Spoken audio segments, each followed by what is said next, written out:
الحمد لله عز وجل في علاه والصلاة والسلام على نبيه ومصطفاه وعلى آله وصحبه ومن اتبعه في هداه أما بعد. Nous allons étudier, Inch'Allah, la troisième condition de validité de la prière qui est ijtinabun najasa, c'est-à-dire le fait de s'éloigner et de se prémunir de an-najasa, l'impureté. On a vu le fait de se prémunir de l'impureté spirituelle et matérielle en faisant ses ablutions, al-wudu. Et bien maintenant nous allons traiter de l'impureté qui elle est bel et bien matérielle, perceptible, palpable, ou bien visible, ou bien qu'il est possible d'appréhender avec l'odorat. C'est an-najasa. Le Cheikh Salih Al-Fawzan hafidhahullah nous dit وَمِمَّا يُشْتَرَطُ لِلصَّلَاةِ اجْتِنَابُ النَّجَاسَةِ. Parmi les conditions de la prière, il y a le fait de s'éloigner et de se préserver d'an-najasa, l'impureté. بِأَنْ يَبْتَعِدَ عَنْهَا الْمُصَلِّ, de sorte à ce que le prieur s'en éloigne. ويخلو منها تماما في بدنه وثوبه وبقعته التي يقف عليها للصلاة. Comment est-ce qu'il s'en préserve et comment est-ce qu'il s'en prémunit? Cheikh Fawzan nous dit il doit s'en prémunir totalement dans son corps, c'est-à-dire qu'il doit prémunir et préserver son corps d'être touché par l'impureté et de prier avec une impureté sur son corps, mais pas que. Et également sur ses vêtements, nous apprend Cheikh Fawzan, hafidhahullah. Donc c'est une condition de la prière que tes vêtements soient exempts et purifiés de toute souillure, de toute impureté. Wa buq'atihi. De même que l'endroit dans lequel tu vas prier. Tu ne peux pas prier dans un endroit impur. Tu ne peux pas te prosterner devant Allah sur une terre impure, sur un tapis qui contient une impureté. Et pour ce qui est des impuretés, on vous renvoie au cours précédent où nous avions expliqué modestement et succinctement la différence entre une véritable impureté shara'i, une impureté qui est considérée comme telle par la sharia, par la législation d'Allah, et une impureté qui en réalité n'est pas une impureté shara'i, mais qui est juste une souillure dans l'esprit des gens, comme par exemple de la saleté, comme par exemple un crachat, comme par exemple de la morve, comme par exemple une tache d'huile, etc. Des gens pourraient trouver ce genre de saleté sur leurs vêtements, sur leur tapis de prière et dire « Ah, je ne peux pas prier dans ce vêtement ou sur ce tapis parce qu'il y a une impureté. » Non, ce n'est pas une impureté qui t'empêche de faire la prière dans ce vêtement ou sur ce tapis. Donc ce qui est visé ici, ce sont les impuretés qui sont considérées comme telles en islam. Donc Cheikh Fawzan hafidhahullah nous apprend qu'il y a 3 choses à purifier de ces impuretés shara'i, ces impuretés considérées comme telles en islam. C'est ton corps, c'est tes vêtements et c'est l'endroit de ta prière. Cheikh Fawzan nous dit وَالنَّجَاسَةُ قَذَرٌ مَخْصُوصٌ يَمْنَعُ جِنْسُهُ الصَّلَاةِ. L'impureté, et on y vient, il nous dit c'est une souillure spécifique. Il est là le mot important, makhsous. C'est une impureté particulière. C'est une souillure, particulière. Donc l'impureté ici, ce n'est pas n'importe quelle souillure. Non, c'est une souillure bien particulière. Il nous dit c'est une souillure dont le genre empêche de faire la prière.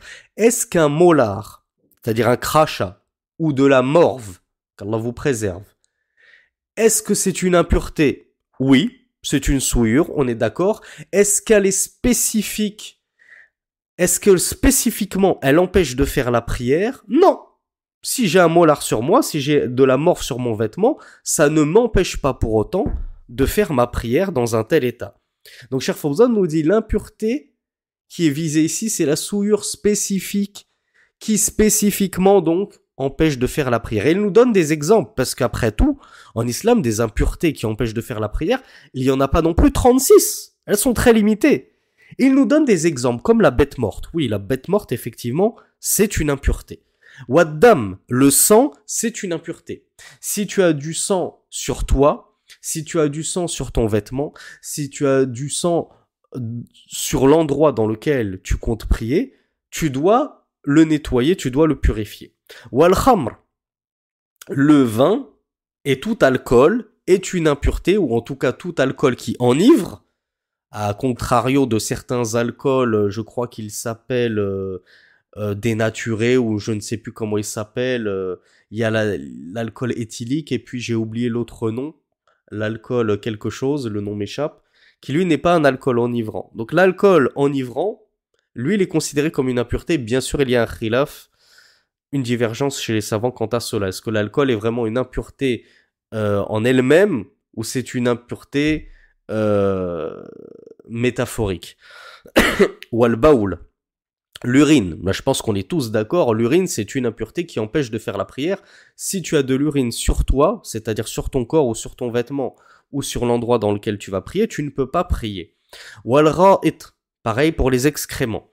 Li qawlihi ta'ala wa thiyabaka fatahhir. Donc Allah subhanahu wa ta'ala nous dit dans surat al-Muddathir, l'enveloppé, verset numéro 4, et ton vêtement purifie, c'est-à-dire purifie ton vêtement avant de faire la prière. Qala ibn Sirin rahmatullahi alayhi irsilha bil ma. Donc Ibn Sirin, un grand salaf, a fait l'exégèse de ce verset et l'a interprété en disant ce verset signifie lave-le avec de l'eau. Lave ton vêtement avec de l'eau, ainsi tu auras purifié ton vêtement pour pouvoir prier dans ce vêtement. Wa qala sallallahu alayhi wa ala alihi wa sallam استنزهوا من البول فإن عامة عذاب القبر منه والحديث وأخرجه الحافظ وهو صحيح الإسناد وله شواهد. Le messager d'Allah sallallahu alayhi wa ala alihi wa sallam a dit prémunissez-vous de l'urine, car certes la plus grande partie du châtiment de la tombe est due à cela. C'est-à-dire que la plus grande partie du châtiment qui touchera les gens dans leur tombe le sera par la cause du fait qu'ils ne se sont pas purifiés de leurs urines. Donc, ceci est une preuve que nous devons nous purifier de nos urines pour pouvoir aller à la rencontre d'Allah subhanahu wa ta'ala lors de chacune de nos prières. وأمر صلى الله عليه وعلى آله وسلم المرأة أن تغسل ثوبها إذا أصابها دم الحيض وتصلي فيه. وهذا يذكرنا بالحديث الذي أخرجه الإمام البخاري رقم 227 وكذلك لمسلم رقم 673. Cheikh Salih Al-Fawzan, hafidhahullah, nous dit le messager d'Allah sallallahu alayhi wa sallam avait ordonné à la femme de prier dans son vêtement lorsque le sang des règles, il lui avait ordonné de laver son vêtement qui avait été souillé par le sang de ses règles, puis de prier dedans. Donc on en comprend que lorsque du sang a souillé ton vêtement, tu ne peux pas prier directement dedans. Tu dois d'abord le nettoyer, le purifier, par le biais de l'eau, comme l'a dit Ibn Sirin, et ensuite, tu peux prier dedans, il n'y a aucun mal. Et ça, le Cheikh Salih Al-Fawzan, hafidhahullah, l'a extrait d'un hadith qui est unanimement authentique, rapporté par Al-Bukhari, numéro 227, et par Muslim, numéro 673.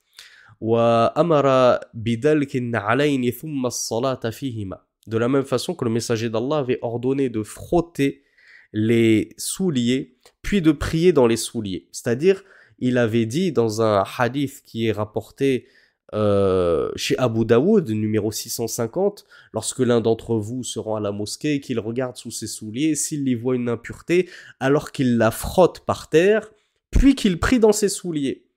Donc le messager d'Allah, sallallahu alayhi wa sallam, nous montre que, bon, premièrement, on peut prier dans les souliers, mais ça nous l'avons déjà étudié dans une vidéo dédiée, mais il nous montre que si on a une impureté, on n'est pas obligé de se déchausser pour prier pieds nus.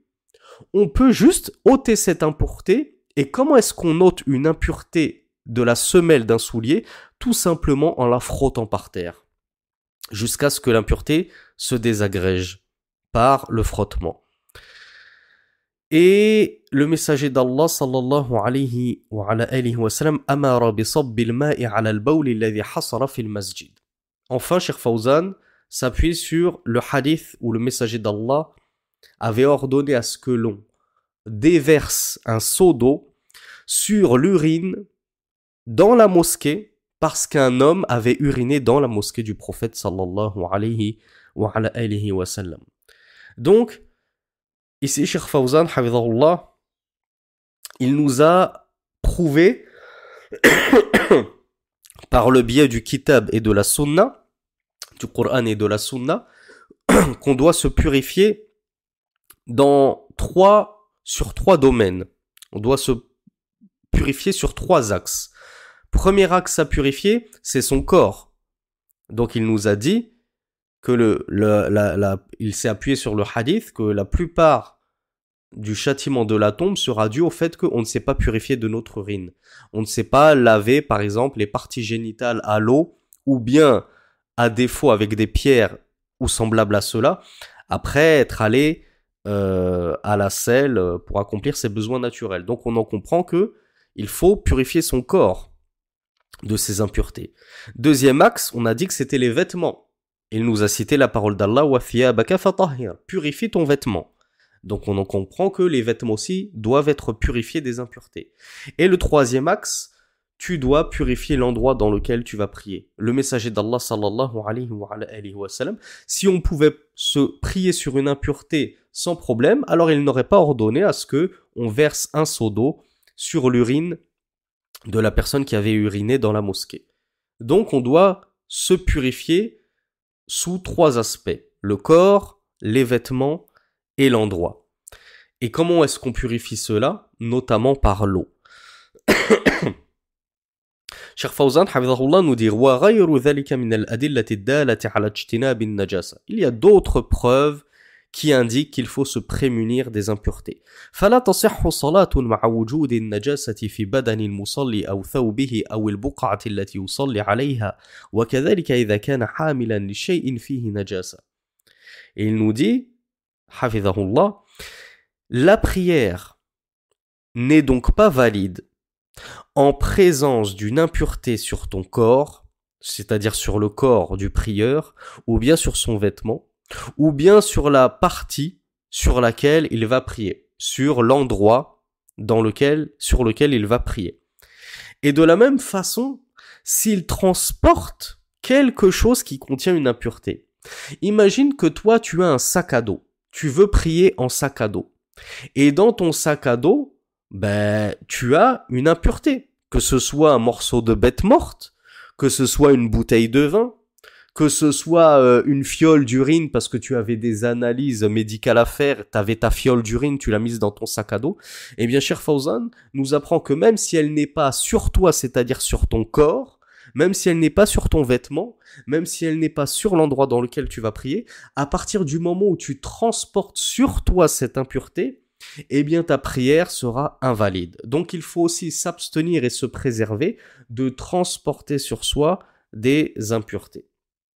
Je ne sais pas pourquoi ceci me fait penser à un rappel que j'aime adresser à nos frères taxi, VTC, ceux qui transportent des gens, et ceux qui sont livreurs Uber Eats, des choses comme ça. Attention à ce que vous transportez, mes frères. Attention à ne pas transporter de personnes qui elles-mêmes transportent de l'alcool ou transporter des plats qui contiennent de la viande illicite ou des choses comme ça. Je ferme la brève parenthèse. Cheikh Fawzan hafidhahullah nous dit وَمَنْ رَأَى عَلَيْهِ نَجَاسَةً بَعْدَ الصَّلَاةِ وَلَا يَدْرِ مَتَى حَدَثَتْ فَصَلَاتُهُ صَحِيحَةٌ.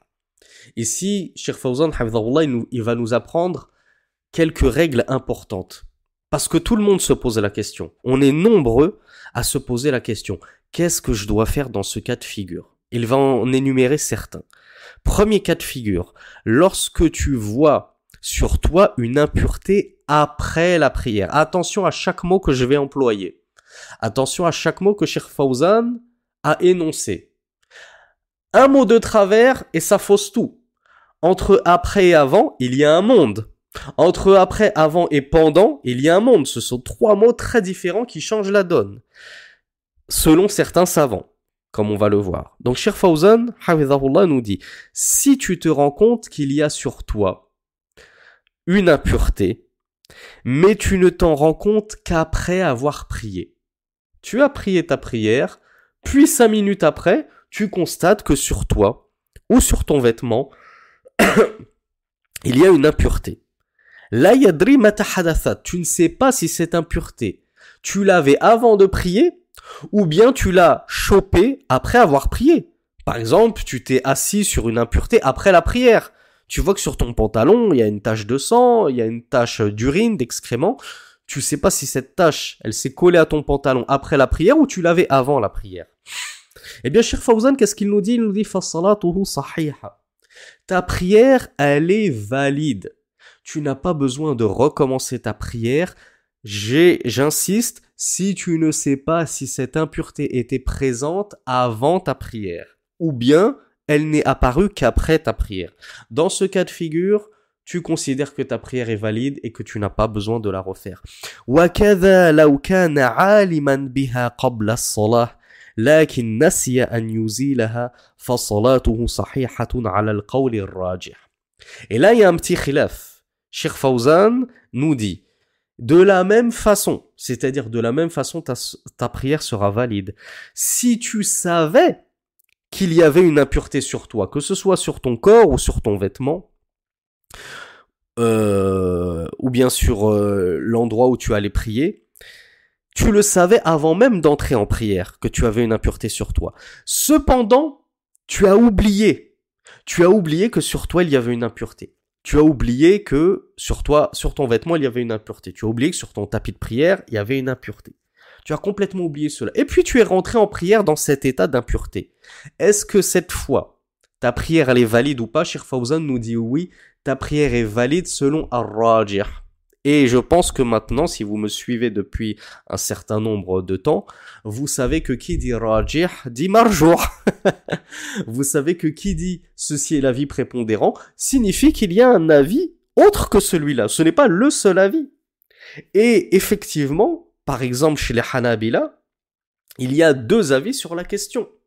Il y a deux grands avis dans le madhab. Il y a un avis qui dit la prière elle est valide, malgré tout. Il y a un avis qui dit non, la prière elle est invalide. Tu dois recommencer ta prière. Pourquoi? Parce que tu savais que tu avais une najasa. Et même si tu l'as oublié, tu le savais quand même à un moment donné. Et c'est à ce moment qu'il fallait t'en prémunir. C'est à ce moment-là que tu aurais dû nettoyer cette impureté. Mais tu as fait preuve de négligence, tu as reporté ça à plus tard, au point d'avoir oublié cette impureté, eh bien tu recommences ta prière. Dans le madhab maliki, pour ceux qui nous écoutent et qui sont principalement malikites, il y a aussi deux avis. Et le madhab prépondérant chez eux, c'est que la prière, elle est valide, cependant, tu la recommences fil waqt. Ça, c'est une spécificité du madhab malikite. C'est as-salatu fil waqt, al-i'ada fil waqt. C'est-à-dire, tu renouvelles ta prière si tu es toujours dans le temps de la prière. Par contre, si le temps est sorti, et que tu te rends compte que tu avais oublié que tu avais une impureté, et que le temps du dhuhr, où il est sorti, que tu es carrément au temps du Maghrib ou du Aïcha, eh bien tu ne recommences pas une telle prière. Donc tout ça pour vous dire que sur cette question de je savais que j'avais une impureté sur moi, cependant je l'ai oublié, puis j'ai prié dans cet état-là, il y a deux grands avis dans le fiqh. Il y a un avis qui voit que la prière elle est valide, il y a un avis qui voit que la prière elle est invalide. Je vous le dis pour que vous le sachiez. Maintenant nous à notre niveau de débutant, on a dit on suit Cheikh Fawzan. On ne sera pas tenu responsable devant Allah subhanahu wa ta'ala d'avoir fait le taqlid d'un savant. Certains font le taqlid de l'école malikite, certains font le taqlid de l'école hanafite, certains font le taqlid de l'école shafi'ite, certains font le taqlid de l'école hanbalite. Il n'y a aucun mal à faire le taqlid de Cheikh Salih Al-Fawzan, de Cheikh Mohamed Bazmoul, de Cheikh Ibn Uthaymin, etc., etc. Al-Muhim, c'est que tu fasses le taqlid d'un grand savant, connu pour sa piété, sa fiabilité et sa science. À la condition que tu sois un ignorant. Tu es un ignorant, tu peux faire le taqlid. Le taqlid, c'est-à-dire quoi? C'est-à-dire suivre aveuglément. Pourquoi? Parce que tu n'as pas la vision al-basira et tu n'as pas la clairvoyance suffisante pour sous-peser les adillah, les preuves par toi-même. Donc il t'est permis de suivre un savant. Tu ne le suis pas par passion parce que c'est la vie qui t'arrange et qui est le plus simple. Tu le suis parce que tu es un ignorant et tu as confiance en ce savant. Cheikh Fawzan, il m'a dit que ma prière, elle était valide, même si je savais que j'avais cette impureté sur moi, mais je l'ai oublié. J'ai le droit de suivre Cheikh Fawzan là-dessus et de ne pas recommencer la prière. Même si mon voisin, il me dit, oui, mais chez les Malikites, al-i'ada fil waqt, tu dois recommencer tant que tu es dans le temps. Même si chez les Shafi'ites, mon prof, lui, les Shafi'ites, il m'a dit que je devais recommencer, t'as le droit de suivre un grand savant, ne t'inquiète pas. Cependant, j'espère que notre but à tous, c'est de sortir de ce taqlid, sortir de ce suivi aveugle des savants, et d'étudier au fur et à mesure de plus en plus jusqu'à nous élever dans la science, jusqu'à être en mesure d'aller regarder quelles sont les preuves d'un côté comme de l'autre et pouvoir pouvoir sous-peser ces preuves. Alors bien sûr, nous ne serons jamais des mujtahidoun, on ne sera jamais des savants doués d'ijtihad, d'efforts de réflexion au point de pouvoir nous faire notre propre opinion, mais au moins on pourra avoir accès à plus d'avis et regarder s'il n'y en a pas un qui paraît plus fort que l'autre. Cheikh Fawzan, hafidhahullah, nous dit wa in alima bin najasati fi athna'i as-salah wa amkanahu izalatuha min ghayri amalin kathir ka khal'in na'li wal 'imamati wa nahwihima azalahuma wa bana wa in lam yatamakkan min izalatihima batalat as-salah. Et là il nous parle du troisième et dernier cas de figure. Donc on a vu premier cas de figure, j'ai prié avec une najasa sur moi. Cependant, je ne sais pas si cette impureté, je l'avais déjà avant d'entrer en prière ou je l'ai eu seulement après être entré en prière. Qu'est-ce qu'on a dit? Ta prière, elle est valide. T'as pas besoin de la recommencer. Deuxième cas de figure, je savais que l'impureté, elle était présente avant que j'entre en prière. Mais je l'ai oublié et j'ai prié dans cet état-là. Qu'est-ce qu'on a dit? Ta prière, elle est encore valide. Troisième cas de figure, Cheikh Fawzan nous dit, tu as su que tu avais une impureté, que ce soit sur toi, sur ton vêtement, mais tu ne l'as su que pendant la prière. Tu étais en pleine prière. Tu as déjà commencé ta prière. Et après avoir commencé ta prière, tu te rends compte que tu as une impureté sur toi. Qu'est-ce que tu dois faire? Cheikh Fawzan nous dit, premier cas de figure, s'il t'est possible de te débarrasser de cette impureté sans faire trop de mouvements, trop d'actions. Il nous dit comme par exemple le fait de se déchausser. Ce qui est arrivé exactement au messager d'Allah sallallahu alayhi wa sallam. Cheikh Fawzan ne cite pas cet exemple de manière anodine. Le messager d'Allah sallallahu alayhi wa sallam avait entamé une prière, puis Jibril est venu à lui en pleine prière et il l'a informé qu'il y avait sous son soulier une impureté. Qu'est-ce que le messager d'Allah sallallahu alayhi wa sallam a fait? A-t-il coupé sa prière et l'a recommencé à zéro? Non. Il s'est contenté d'ôter ses souliers et il a poursuivi sa prière comme si de rien n'était. Donc on en comprend de ce hadith et de cet agissement du messager d'Allah sallallahu alayhi wa sallam que si tu te rends compte en plein cours de prière que tu as une impureté sur toi et qu'il t'est possible de te débarrasser facilement de cette impureté, Cheikh Fawzan nous dit comme par exemple le fait d'ôter tes souliers ou d'ôter ta imama parce que tu as une impureté sur ta imama, alors fais-le et continue ta prière. Ne casse pas et ne coupe pas ta prière pour autant. Cependant, s'il n'est pas possible pour toi d'ôter cette impureté, alors ta prière devient invalide. Excusez-moi pour cet exemple extrême, mais tu te souviens que ton sous-vêtement, il était souillé par de l'urine et que tu avais oublié de le nettoyer, tu ne peux pas en pleine prière ôter ce sous-vêtement. En l'occurrence, un slip. Parce que ça exigerait de toi que tu enlèves ton khamis, que tu enlèves ton pantalon, puis que tu enlèves ce sous-vêtement, comment on appelle ça? Oui, ce sous-vêtement intime, qui t'amènerait à te retrouver nu en pleine prière. Donc s'il ne t'est pas possible de te débarrasser de cette impureté autrement qu'en faisant beaucoup de mouvements, beaucoup de gesticulations, alors considère que ta prière est invalide. Coupe ta prière enlève et débarrasse-toi de cette impureté, puis reprends ta prière dès le départ.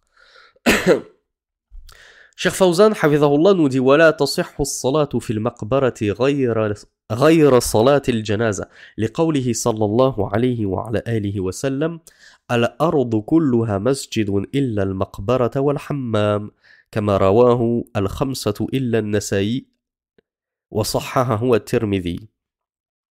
Cheikh Fawzan, hafidhahullah, nous dit et la prière est invalide dans les cimetières en dehors de la prière de Al-Janaza, que nous étudierons, Inch'Allah, à la fin du chapitre de la prière. Al-Janaza, c'est la prière mortuaire, la prière que l'on fait sur nos morts, et qui est composée de 4 takbirat, et non pas 4 rak'at.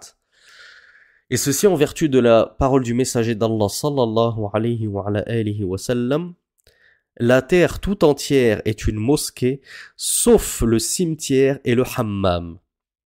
Et vous savez, si vous avez suivi avec nous la playlist sur les bons comportements, ce qu'est al-hammam. Et de nos jours, les hammams sont quasiment caducs ou quasiment désuets et obsolètes. Il n'y en a quasiment plus, même en terre d'islam. Cependant, ce qui a pris lieu de hammam de nos jours, c'est la salle de bain.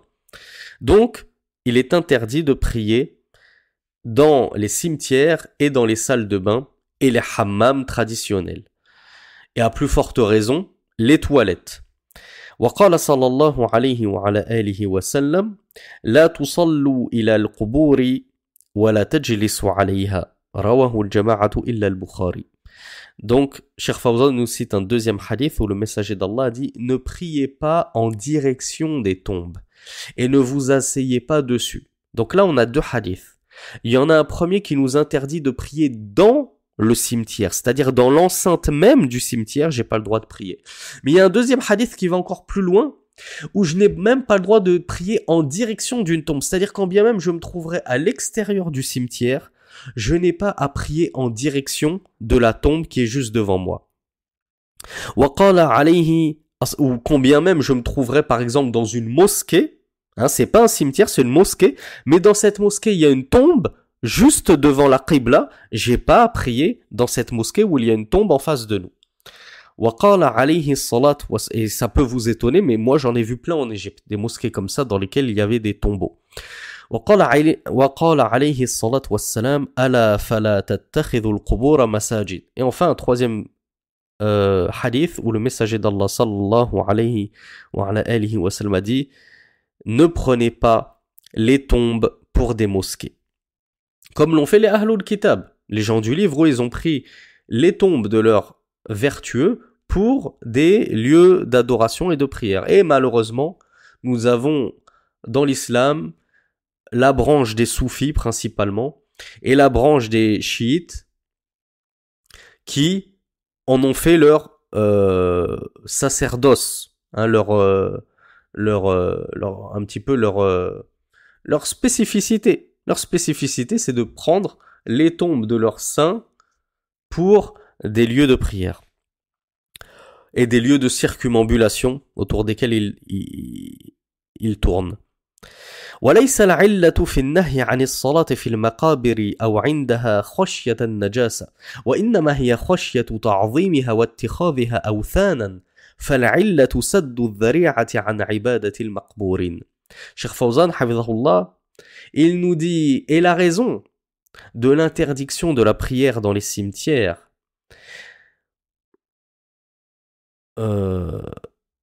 ou bien proche de ces cimetières, c'est-à-dire en direction des tombes, ce n'est pas la crainte de l'impureté. C'est pas parce qu'on a peur de l'impureté qu'il se trouverait dans les cimetières. Non.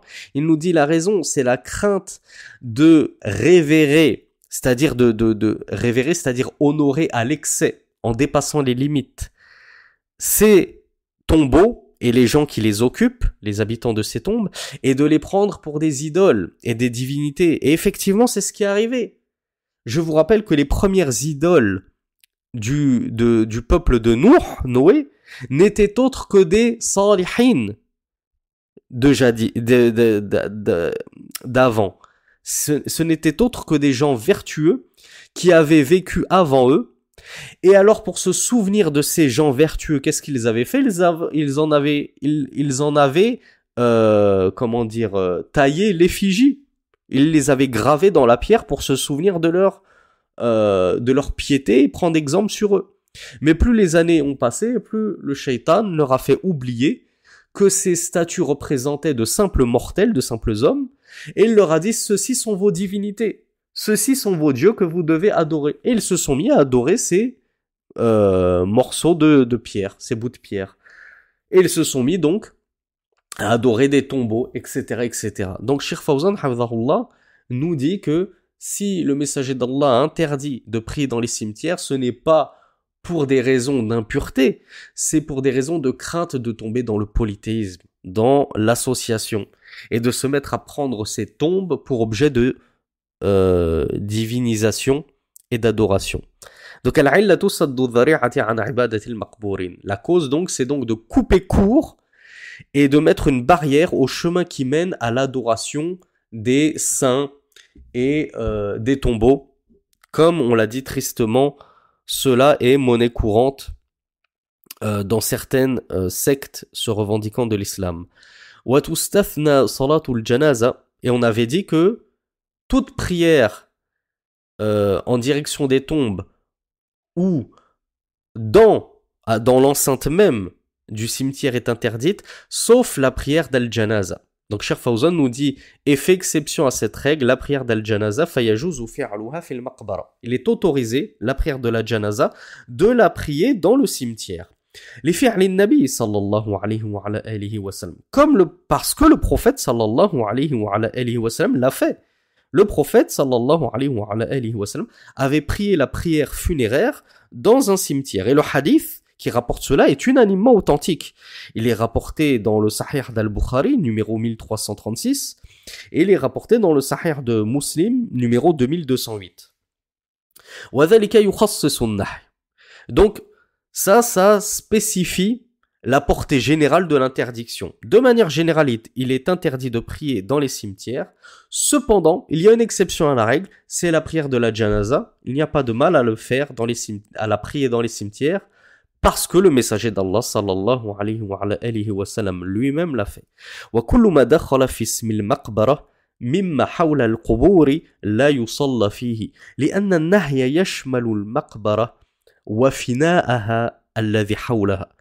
Et Cheikh Fawzan nous dit, et tout ce qui va rentrer sous le terme de cimetière, parmi ce qu'il y a autour des tombes et du cimetière, il n'est pas permis de prier dedans. Il nous dit car l'interdiction englobe aussi bien le cimetière que son enceinte, que son esplanade qu'il y a autour. Vous savez, dans les cimetières, il y a généralement un portail où on rentre, que ce soit à pied ou en voiture. Il y a le parking, et puis il faut faire quelques dizaines de mètres, si ce n'est quelques centaines de mètres, avant d'atteindre l'endroit où sont enterrées les tombes. Eh bien, il ne faut pas penser que la prière est interdite uniquement au milieu de ces tombes-là. Non, tout le cimetière est concerné, même la cour du cimetière, même l'esplanade. Ce qu'on appelle en arabe al-fina, c'est-à-dire la cour, l'esplanade, tout cet espace qui mène au cimetière, à partir du moment où il est rattaché au cimetière, il n'est pas permis d'y prier. وقال شيخ الإسلام ابن تيمية رحمة الله عليه اتفق الأئمة أنه لا يبنى مسجد على قبر وأنه لا يجوز دفن ميت في مسجد. شيخ الإسلام ابن تيمية رحمة الله عليه nous dit que les imams, c'est-à-dire les grands savants, sont unanimes sur le fait qu'il n'est pas permis de construire une mosquée sur une tombe, comme l'ont fait les gens de Ashabul Kahf. Hein, pour ceux qui lisent tous les vendredis Surat al-Kahf, la caverne, les Ashabul Kahf, les pieux qui s'étaient réfugiés dans la caverne, eh bien, lorsque les gens les ont découverts, ils ont voulu construire sur leur emplacement une mosquée, et c'est eux qui ont gagné. C'est eux qui ont pris le dessus sur les autres, et ils ont construit des mosquées, une mosquée en tout cas, à l'emplacement de leur tombe. Et c'est, comme je vous l'ai dit, ce que font traditionnellement les juifs et les chrétiens sur les emplacements des tombes de leurs saints qu'ils prennent pour divinité, en dehors d'Allah. Et c'est ce que font tristement les soufis, les chiites et autres qu'eux. Donc Cheikh al-Islam ibn Taymiyyah nous dit que malgré ces agissements de ces insensés, les imams sont unanimes sur le fait que ceci est une pratique interdite, de construire une mosquée sur une tombe. Et il nous dit il n'est pas permis non plus d'enterrer un mort dans une mosquée. Et tristement, qu'est-ce que l'on voit dans certains pays d'islam? On voit des riches mécènes qui pensent se rapprocher d'Allah en disant à ma mort, prenez telle part de mon héritage et construisez-y une mosquée, li wajhillah, pour la face d'Allah, et enterrez-moi dans cette mosquée. Mais c'est interdit, ça. Il est formellement interdit de enterrer un mort dans une mosquée. Les mosquées n'ont pas été édifiées pour cela. Les mosquées n'ont pas été instaurées pour y enterrer les morts. Ce qui a été instauré pour recueillir les dépouilles des morts, ce sont les cimetières. Et nul autre que cela. Les mosquées ont été instaurées et édifiées et instituées pour l'adoration d'Allah et nul autre que cela.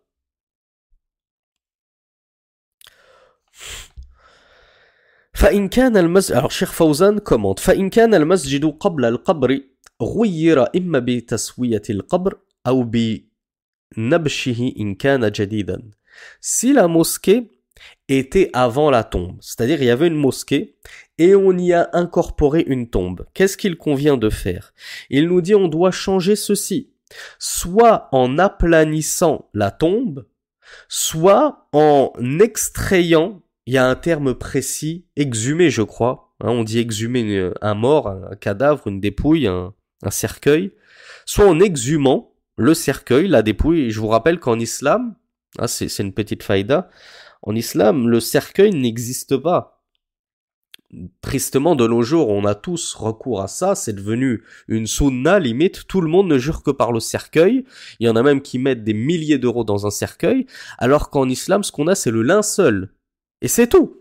Et on t'enterre dans ton linceul sous la terre. On n'a pas besoin de cercueil en bois ou en diamant ou en ce que tu veux. Mais admettons que certains se fassent enterrer dans des cercueils pour des raisons soi-disant d'hygiène ou parce que l'état dans lequel tu te trouves ne permet pas de te faire enterrer de manière sunna, comme le veut la tradition du messager d'Allah, simplement dans ton linceul. Eh bien, Cheikh Fawzan nous dit si la tombe est venue après la mosquée, que la mosquée était là avant la tombe, eh bien, soit tu aplanis la tombe, de sorte qu'on ne la voit même plus, soit tu exhumes cette tombe, in kana jadidan. Si la tombe, elle a été fraîchement enterrée dans la mosquée. Pourquoi? Parce qu'il ne convient pas d'exhumer un corps qui a reposé pendant longtemps sous terre et qui a commencé à se dégrader, parce qu'on pourrait détériorer le corps. وَلَقَدْ كَرَّمْنَا بَنِي آدَمَ, et nous avons honoré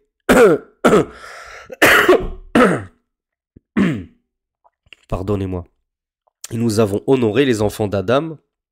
Les savants en ont déduit que il ne convenait pas de nuire aux enfants d'Adam, aux humains, ni de leur vivant, ni dans leur mort, en les exhumant comme ça, alors qu'ils sont en voie de décomposition, et que le fait de les transporter comme ça pourrait leur causer du tort, en les démembrant, etc., etc.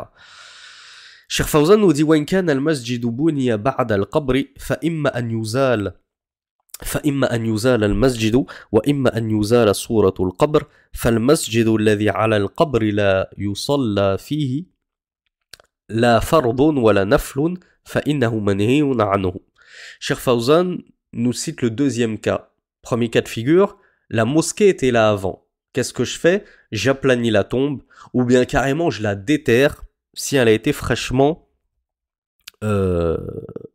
enterrée dans la mosquée. Et enterrer est un bien grand mot quand on voit à quel point certaines tombes sont proéminentes. Elles sont au-dessus du niveau de la surface du sol. Hein, c'est des mausolées qui font plusieurs mètres de haut même. وإن كان المسجد بني بعد القبر. Cependant, si c'est la mosquée qui a été construite après la tombe, c'est-à-dire qu'il y avait une tombe qui était présente et volontairement on a construit une mosquée sur cette tombe-là. Et tout autour de cette tombe-là, qu'est-ce qu'il convient de faire? Cheikh Fawzan nous dit, soit on enlève la mosquée, on la détruit, et il n'y a aucun mal à cela. Puisque ce qu'on a fait est un acte interdit. Donc si tu as fait un acte interdit, tu fais tauba, tu te repens, et tu effaces cet acte interdit en détruisant cette mosquée que tu as construite sur une tombe. Ou bien alors, yuza la suratul qabr. Encore une fois, ou bien tu effaces totalement la trace de cette tombe en l'aplanissant totalement sur le sol de sorte qu'on ne la voit plus. Au point qu'on ne sache même plus qu'il y avait une tombe à cet endroit-là. Cheikh Fawzan nous dit, car la mosquée qui est bâtie sur une tombe, il n'est pas permis d'y prier ni une prière obligatoire, ni même une prière surérogatoire. فَإِنَّهُ مَنَهِيٌّ عَنْهُ. Ceci est interdit. ولا تصح الصلاة في المسجد الذي قبلته إلى قبر لقوله صلى الله عليه وعلى آله وسلم لا تصلوا إلى القبور. Cheikh Fawzan, hafidhahullah, nous dit qu'il n'est pas permis de prier dans une mosquée dont la qibla, vous savez ce que c'est la direction de la prière. C'est ce qu'on appelle un petit peu de nos jours le mihrab, hein, ce petit renfoncement qu'il y a dans certaines mosquées et qui indique la direction de la Kaaba, la direction de la Mecque. Eh bien, Cheikh Fawzan nous dit, à partir du moment où dans la qibla de la mosquée, la qibla donne face à une tombe, il n'est pas permis de prier dans cette mosquée, et il nous dit même la tasihhu salah, la prière priée en direction de cette tombe dans cette mosquée, elle est invalide. Pourquoi? En vertu du hadith du messager d'Allah, la tusallu ila al-qubur, ne priez pas en direction des tombes. Alors il faut connaître une règle, et là je m'adresse tout particulièrement à mes amis Hanabila qui m'écoutent et qui suivent cette playlist dans le but d'étudier le fiqh hanbali. Sachez que nous avons une règle dans notre madhab, c'est que an-nahyu yadullu ala fasad al-fi'l. Ou an-nahyu yadullu ala al-fasad, tout simplement. L'interdiction, elle indique la corruption, l'invalidité, la détérioration de l'acte. À partir du moment où le messager d'Allah sallallahu alayhi wa sallam, ou Allah, bien entendu, mais tout ce que le messager d'Allah a interdit, c'est Allah qui l'a interdit. Le messager d'Allah sallallahu alayhi wa sallam n'inventait pas des jugements de son propre chef, de lui-même. Donc tout ce que le messager a interdit, sallallahu alayhi wa sallam, ce n'est ni plus ni moins qu'une interdiction divine. Tout ce que Allah et son messager ont interdit, dans notre madhab, ça, on en déduit le fait que cet acte interdit, il est invalide. Par exemple, Allah et son messager ont interdit à la femme en état de menstru de prier. Admettons que cette femme en état de menstru, elle prie quand même. Est-ce que sa prière, elle est valide ou non? Non, elle est invalide. Pourquoi? Parce que l'interdiction indique et implique l'invalidité de l'acte interdit, de l'œuvre interdite. En l'occurrence ici, le messager d'Allah a interdit de prier en direction des tombes. Donc si je prie malgré tout, je n'en fais qu'à ma tête, ou bien je prie dans une mosquée dont la qibla est face à une tombe, est-ce que ma prière elle est valide? Non. Chez les Hanabila, ta prière elle n'est pas valide. Pourquoi? Parce que tu as commis un acte qui était défendu, interdit par le messager d'Allah sallallahu alayhi wa sallam. Après, on ne va pas creuser le sujet. Cheikh Al-Albani rahmatullahi alayhi a vraiment creusé le sujet lui en profondeur de manière exhaustive dans un de ses ouvrages, et il y a plusieurs paroles de savants sur le sujet, et certains savants voient qu'à partir du moment où entre toi et la tombe il y a un mur de séparation, alors ta prière elle est valide. Mais là, on s'en tient à la parole de Cheikh Fawzan, hafidhahullah. Et si, de toute façon, par prudence et pour sortir du khilaf, on peut éviter de prier dans ce genre de mosquée, alors faisons-le. وَلَا تَصِحُّ الصَّلَاةُ فِي الْحُشُوشِ. وهي المراحض المعدة لقضاء الحاجة فيمنع من الصلاة في داخل الحش لكونه معدا للنجاسة ولأن الشارع منع من ذكر الله فيه فالصلاة أولى بالمنع ولأن الحشوش تحضره الشياطين. Cheikh Fawzan maintenant va parler du cas des toilettes. Tout à l'heure, on a vu le cas du hammam, ou plus modernement parlant de la salle de bain. Et bien ici, on va attaquer carrément les toilettes. Quelle est la différence entre une salle de bain et des toilettes? Parce qu'il faut savoir que toute salle de bain n'est pas forcément composée de toilettes.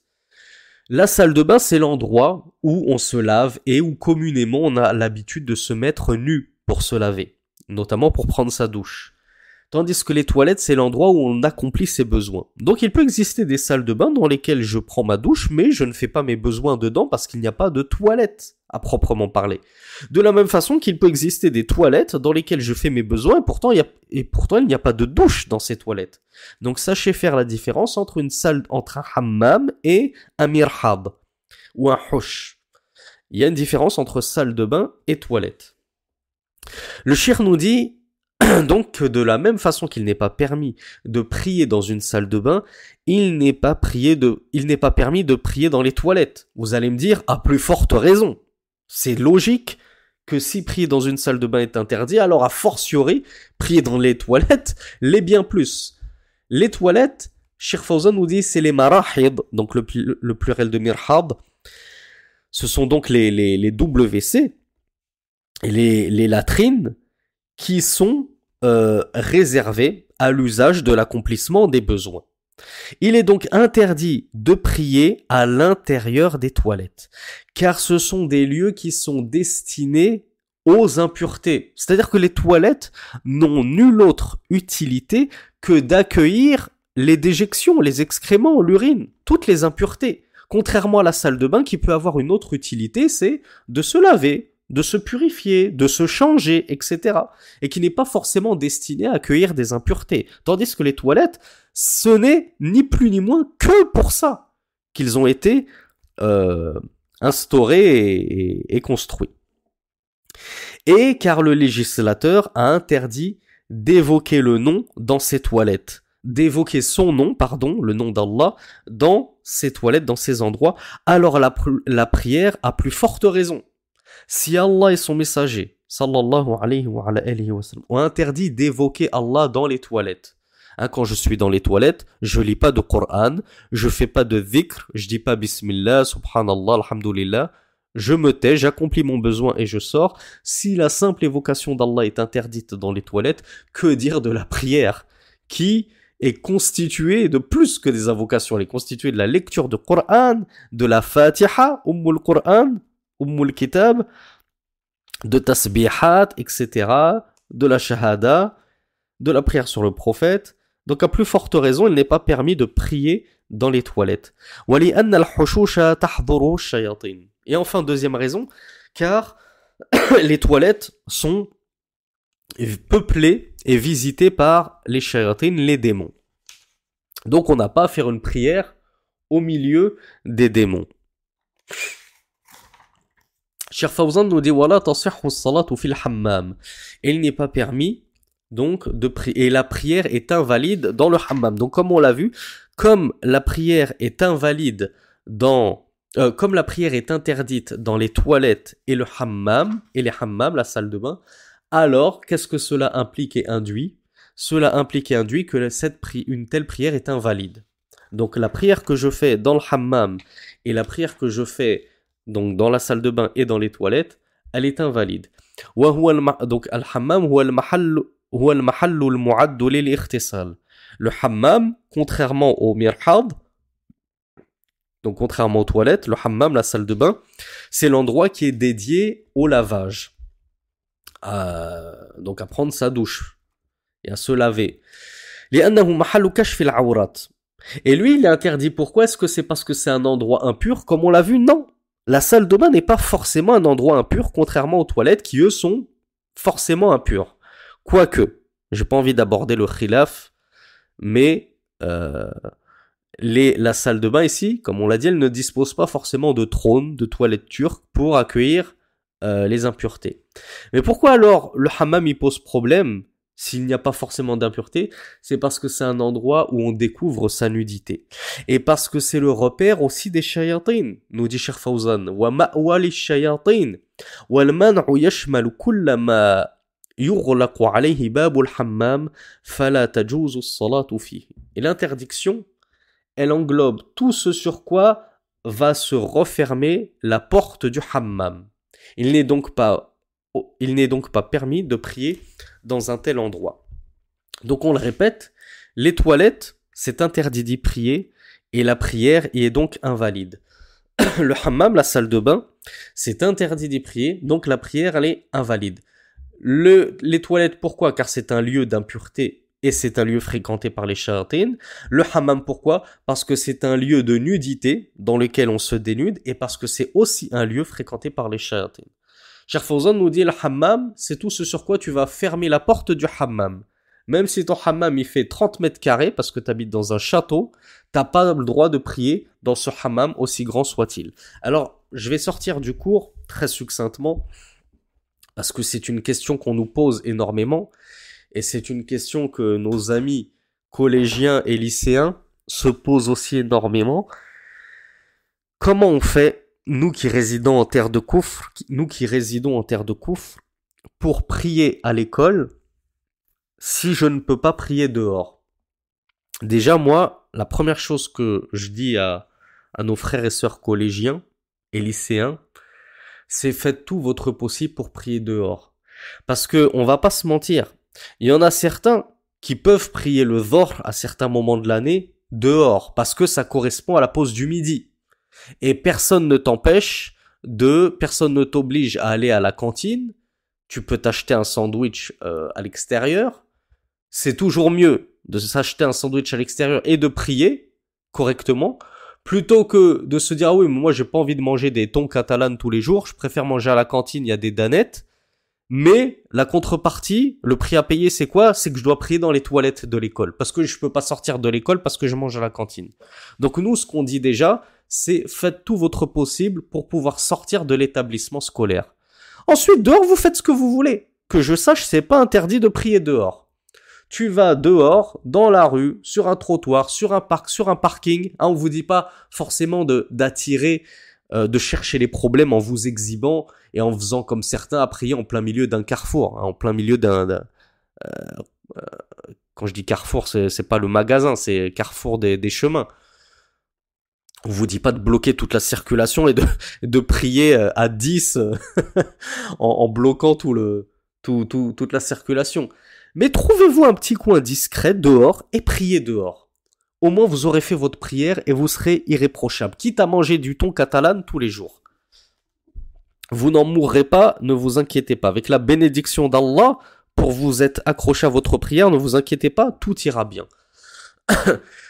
Cependant, si vraiment, absolument, tu ne peux pas sortir dehors pour prier, ou bien parce que à certains moments de l'année, l'heure du Dhuhr ou bien l'heure du Asr ne correspond pas à des moments où on peut sortir de l'établissement parce que c'est pas la pause du midi, à la pause récréation, tu peux pas sortir de l'école, on t'interdit de sortir, même pour une pause cigarette ou je sais pas quoi. Eh bien, certains frères et sœurs qui nous disent, est-ce que j'ai le droit dans ce cas-là de prier dans les toilettes de l'école? Alors, on vous dit oui et non. Déjà, la réponse de base, c'est non. On l'a vu, il n'est pas permis de prier dans les toilettes. Donc, de base, on vous dit non, il ne vous est pas permis de prier dans les toilettes de l'école. Débrouillez-vous. Qu'Allah vous facilite, faites tout votre possible pour ne pas prier dans les toilettes de l'école.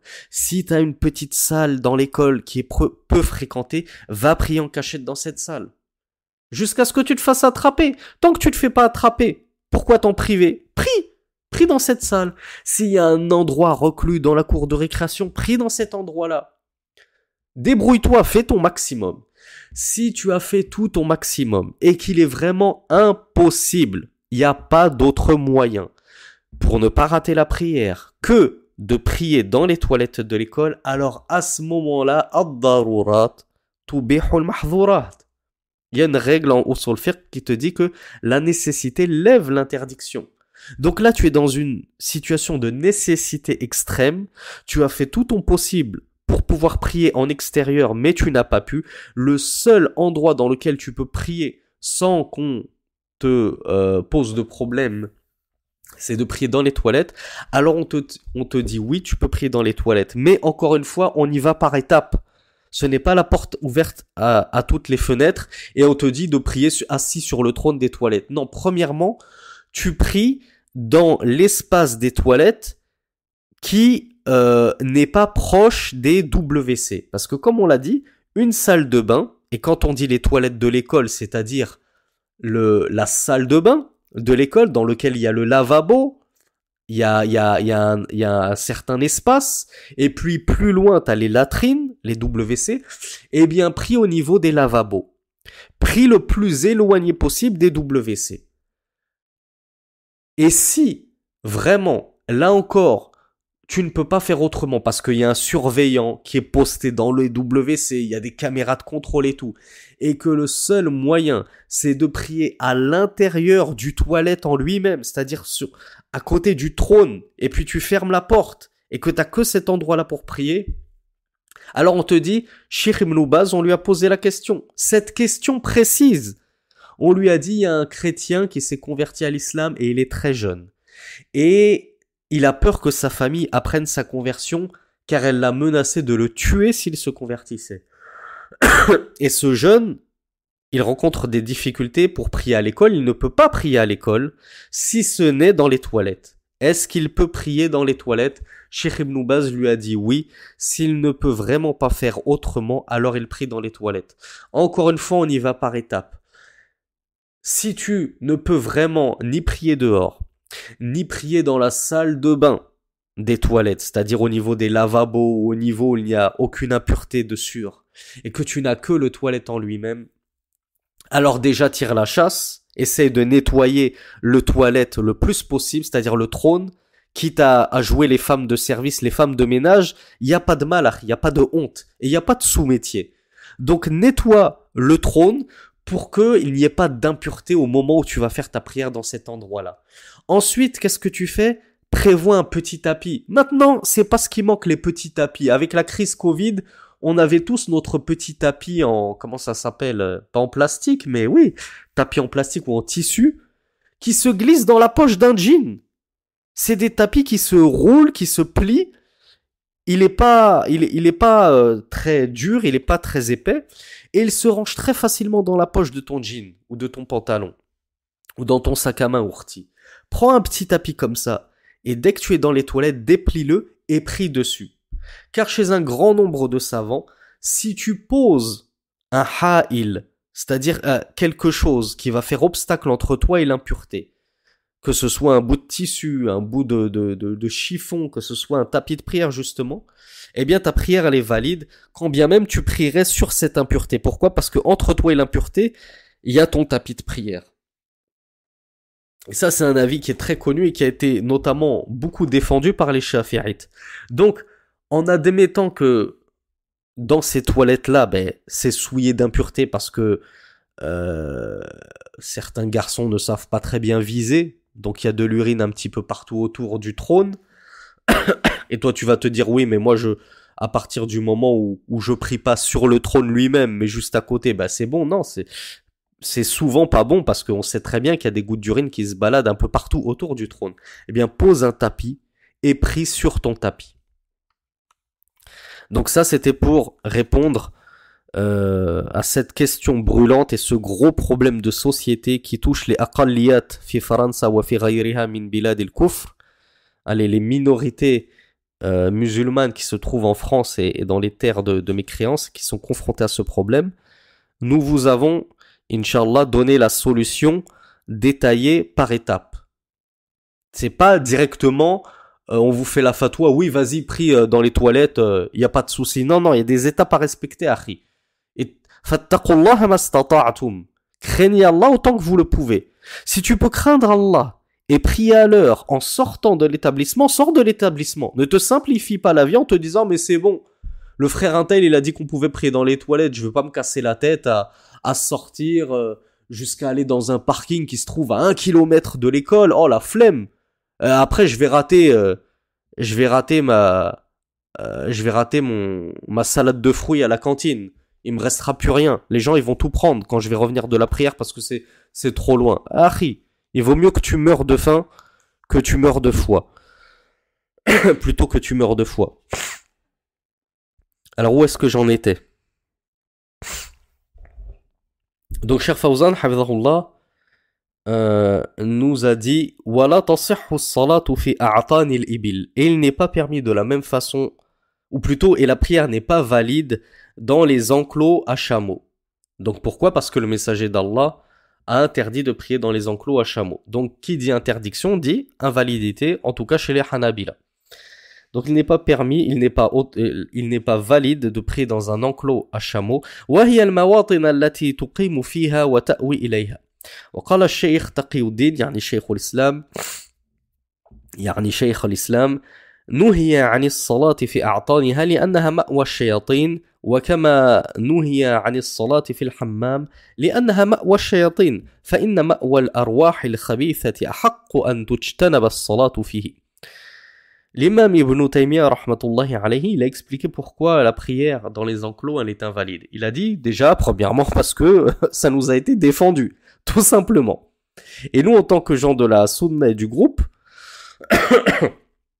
on ne cherche pas toujours à comprendre. Rasulullah l'a interdit, le hadith il est authentique, kafani. Ça me suffit. J'ai pas besoin de chercher midi à 14h. Mais si tu veux pousser plus loin, Sheikhul Islam Ibn Taymiyyah te dit il a été interdit de prier dans les enclos à chameaux.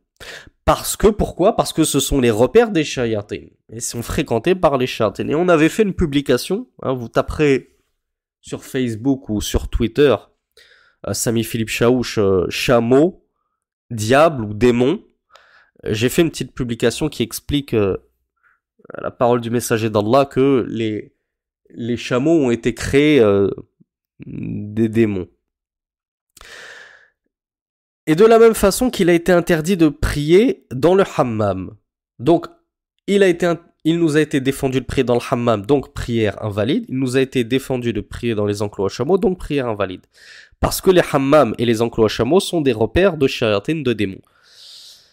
Et les endroits qui sont les repères, les refuges des âmes, comment dirais-je, al-khabitha, des âmes nuisibles, mauvaises, maléfiques, sont plus endroits à ce qu'on s'éloigne d'y prier.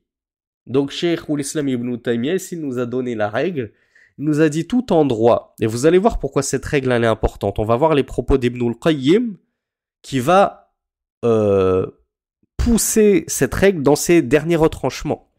Sheikhul Islam, il a dit tout endroit qui est fréquenté par des nuisibles, les mauvaises âmes, eh bien, il est tout à fait en droit de s'éloigner, de ne pas prier dans ces endroits-là.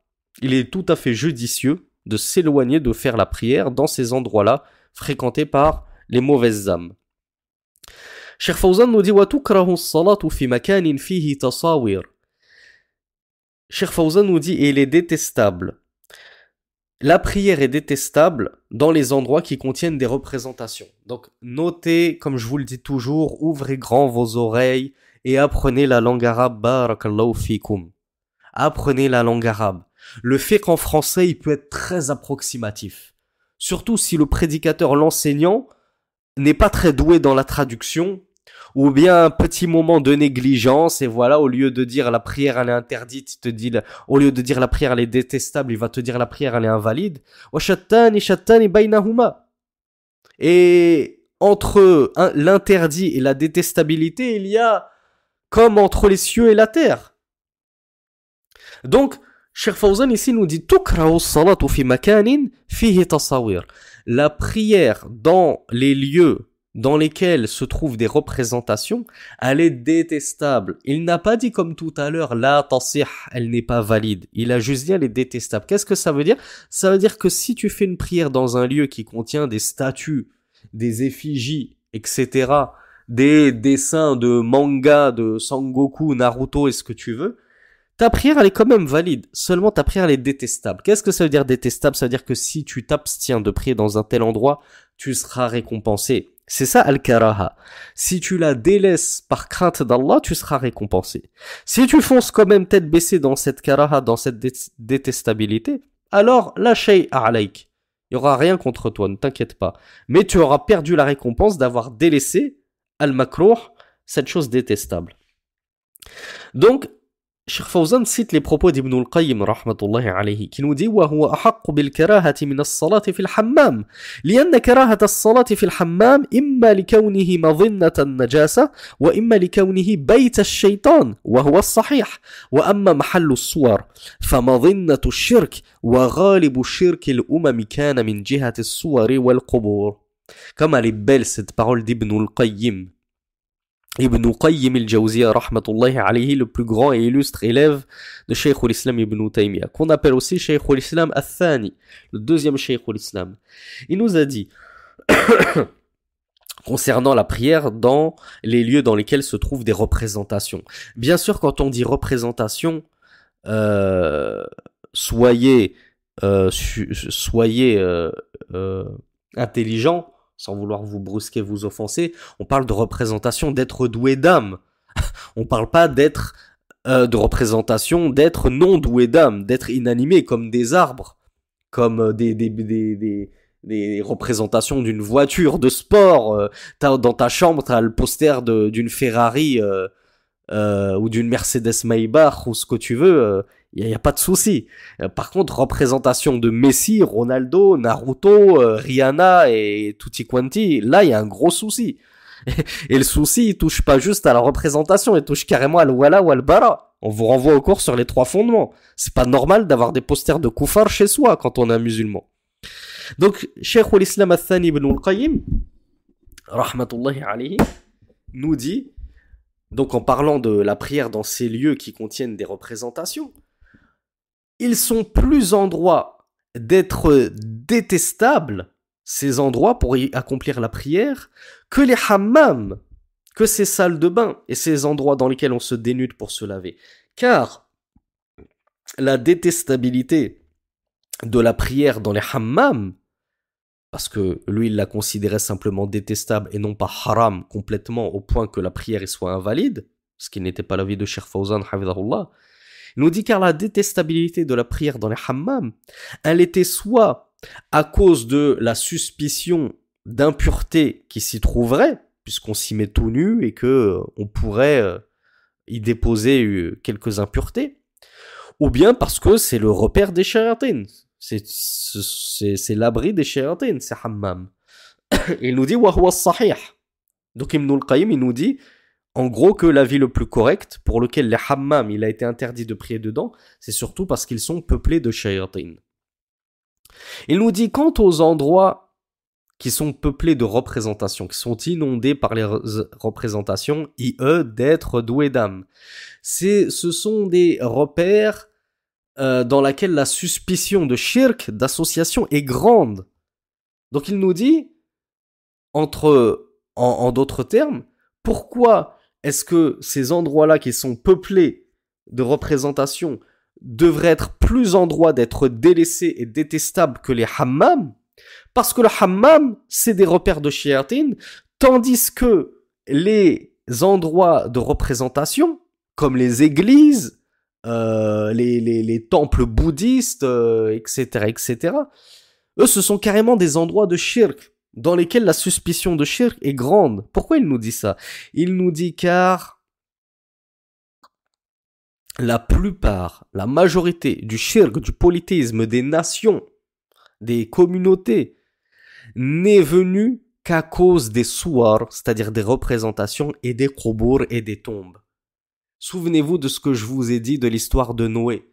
Comment est-ce que le peuple de Noé a fini par tomber dans le shirk, l'association? À cause d'images, à cause de sculptures. C'est comme ça que le shaitan a fini par les perdre, en leur faisant croire que ces sculptures d'être saints à la base, d'être pieux à la base, n'étaient rien d'autre que des représentations de divinité. donc Ibn al-Qayyim, il est très intelligent. Il nous dit si déjà il est détestable de prier dans un hammam juste parce que il y a une suspicion que ce hammam il est couvert d'impureté ou bien peuplé de shayatin, que dire d'un endroit qui lui est potentiellement un sabab, une cause qui va nous faire tomber dans le polythéisme en admirant toutes ces belles représentations de divinité, etc. On pourrait se mettre à adorer ces choses-là comme l'ont fait la plupart des nations avant nous, comme nous le dit Ibn al-Qayyim. Ce n'est pas moi qui le dis, c'est Ibn al-Qayyim qui nous dit que la plupart des nations, la plupart des communautés, leur shirk, leur association ne reposent, ils ne sont tombés dans l'association et le shirk qu'à cause de deux choses principales, les représentations et les tombes. C'est ce qui les a principalement fait tomber dans le shirk. Donc voilà pourquoi il est détestable également de prier dans ces endroits dans lesquels se trouvent des représentations. Et le premier endroit qui nous vient à l'esprit dans ce genre de ce genre d'endroit, c'est bien sûr les églises qui sont envahies de représentations. Cheikh Fawzan conclut comme à son habitude, il a l'habitude à chaque petit cours, je vous rappelle qu'à la base c'était des cours audio à la radio, donc il avait l'habitude de les introduire et de les conclure par des rappels très perspicaces. Moi j'aime énormément ces conclusions et ces introductions, à elles seules, elles valent leur pesant d'or. Il nous dit ayyuhal muslim, alayka bil inayati bi salatika, ô musulman, il convient que tu prennes soin de ta prière. Fatatahhar min an-najasati qabla dukhulika fiha. Alors purifie-toi de l'impureté avant de rentrer dans ta prière. Watajannab al-mawadi' al-manhiya 'an as-salati fiha. Et évite et éloigne-toi des endroits dans lesquels la prière est interdite. On l'a vu, les enclos à chameaux, les hammams, les salles de bain, les toilettes, les cimetières. لِتَكُونَ صَلَاتُكَ صَحِيحَةً عَلَى وَفْقِ مَا شَرَعَهُ اللَّهُ, afin que ta prière soit valide selon ce qu'Allah subhanahu wa ta'ala a légiféré. وَلَا تَتَهَاوَنْ بِشَيْءٍ مِّنْ أَحْكَامِهَا وَتَتَسَاهَلْ فِيهِ. Et ne prends pas à la légère quoi que ce soit des jugements de la prière. Ne sois pas négligent dans cela. C'est-à-dire que toi, tu vas être très à cheval sur les ablutions. Ah ouais, moi les ablutions, je rigole pas avec. Moi d'ailleurs, j'applique toutes les sunnahs. Il ne me viendrait même pas à l'esprit de délaisser une seule sunnah de la prière. Mais dans d'autres shurut de la salat, comme shartu dukhul al-waqt, la condition de l'entrée dans le temps, ça va, il reste que 5 minutes avant l'entrée de l'heure du fajr. Mais le problème, c'est que je dois sortir prendre mon bus, sinon je vais rater l'école. Bon, c'est pas grave, allez, je vais prier le fajr. Allah ghafour, Allah ghalib. C'est pas grave, Allah il me pardonnera. Et donc, tu es négligent dans d'autres aspects de ta prière, comme la condition de l'entrée du temps. Ou bien comme ici, la condition de la purification des impuretés. Ah oui, c'est vrai que j'ai une impureté sur moi, mais c'est bon, je vais pas non plus me changer juste pour prier, c'est pas grave. On va pas en faire tout un fromage. Eh bien, Cheikh Fawzan nous dit, prends garde à être négligent et insouciant sur quoi que ce soit des jugements de la prière. Fa inna salataka amudu dinika. Car, ô mon frère, ô ma sœur, ta prière est le pilier de ta religion. Mata istaqamat, istaqamat din. Tant que ta prière, elle sera correcte, ta religion sera correcte. وَمَا تَخْتَلَّتْ اِخْتَلَّ الدِّينَ. Et à partir du moment où ta prière va commencer à dévier, va commencer à chanceler, va commencer à connaître des manquements et des déficiences et des défaillances, alors c'est ta religion qui va connaître des manquements, des déficiences et des défaillances. Et comme j'ai aimé cette conclusion de Cheikh Fawzan, Ya akhi, ya ukhti, ne joue pas avec ta prière. Et qui dit ne joue pas avec ta prière, dit ne joue pas avec tous les jugements de la prière. Pas juste la prière en elle-même, en commençant par le takbir et en finissant par at-taslim. Non, tout ce qu'il y a autour de la prière, en termes de shurut, de conditions, N'oublie pas ce qu'on a vu précédemment, la condition du satrul awra. Attention à ne pas prier avec des vêtements qui ne remplissent pas la condition du cachement de la nudité. Attention à ne pas prier yaourti avec des vêtements qui découvrent tes pieds, qui découvrent une partie de tes bras, qui découvrent une partie de ta chevelure, etc., etc. Attention à la condition des ablutions. Quand tu te laves les pieds et que ton pied est posé sur le bidet et que tu oublies de laver ton talon. Attention à la condition du temps. On ne prie pas n'importe quand. Le Aïcha, je ne le prie pas 5 minutes avant le Fajr sans raison parce que j'étais sur un tournoi de FIFA. Fais attention à ta prière car elle est le pilier de ta religion. Et aussi longtemps que ta prière sera saine, ta religion sera saine, et dès que ta prière viendra à être corrompue, alors c'est ta religion qui sera corrompue. وفقنا الله جميعا لما فيه الخير والاستقامة والصلاة والسلام على نبي الهدى وآخر دعوانا أن الحمد لله رب العالمين.